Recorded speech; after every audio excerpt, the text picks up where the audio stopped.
ایک موقع پر آقائے دو جہاں تاجدار کائنات صلی اللہ علیہ وسلم نے ارشاد فرمایا کہ ایک دور ایسا آئے گا کہ نہر فرات کے اندر سے سونے کا پہاڑ ظاہر ہوگا،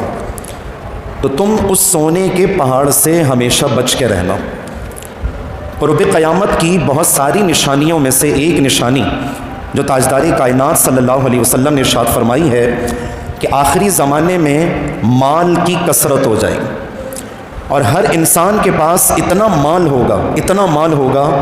کہ لوگ اپنی زکوٰۃ اور خیرات لیے پھریں گے، مگر زکوٰۃ اور خیرات لینے والا کوئی نہ ہوگا۔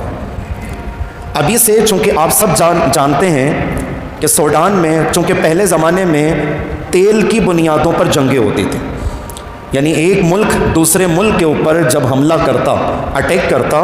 تو اس کا بنیادی مقصد یہ ہوتا ہے کہ ہم اس کے جو فیول ریسورسز ہیں، جو خام تیل ہے، ہم اس کے اوپر قبضہ کر لیں۔ تاریخ کے اندر آپ مجھ سے بہتر جانتے ہیں کہ بے شمار مثالیں ایسی ہیں کہ اپنے آپ کو سپر پاور ریاست کہلانے والے جو ممالک ہیں، انہوں نے تیل والے ممالک کے اوپر قبضہ کیا، وہاں کا سارا تیل نکالا، خانہ جنگی کا ماحول بنایا، اور پھر اس ملک کو کھنڈر بنا کے واپس چلے گا۔ لیکن آنے والے دور میں چونکہ سائنسدانوں کا یہ کہنا ہے کہ آنے والے دور میں زمین کے اندر سے خام تیل ختم ہونے والا، یہی وجہ ہے کہ جب تیل ختم ہو جائے گا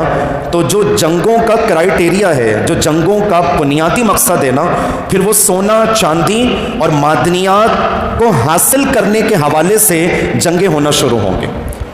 اب آج کے دور میں ہر شخص انتظار کر رہا ہے کہ نہر فرات کے اندر سے جب سونے کا پہاڑ ظاہر ہوگا تو تاجدار کائنات صلی اللہ علیہ وسلم ارشاد فرماتے ہیں کہ عالمی سطح پر جنگیں ہوں گی۔ وہ سونے کا پہاڑ حاصل کرنے کی نیت سے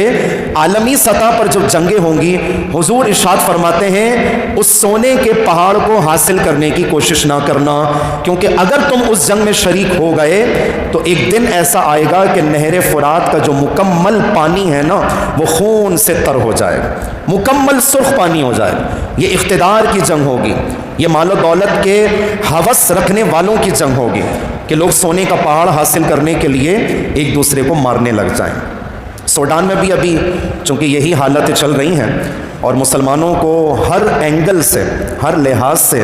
دیوار سے یا تو لگایا جا رہا ہے یا تو مسلمانوں کی نسل کشی کی جا رہی۔ پہلے تو یہ ہوتا تھا کہ جنگوں کے ذریعے سے لوگوں کو ختم کرنا ہے، اب مختلف طور طریقے اپنا کے یا مختلف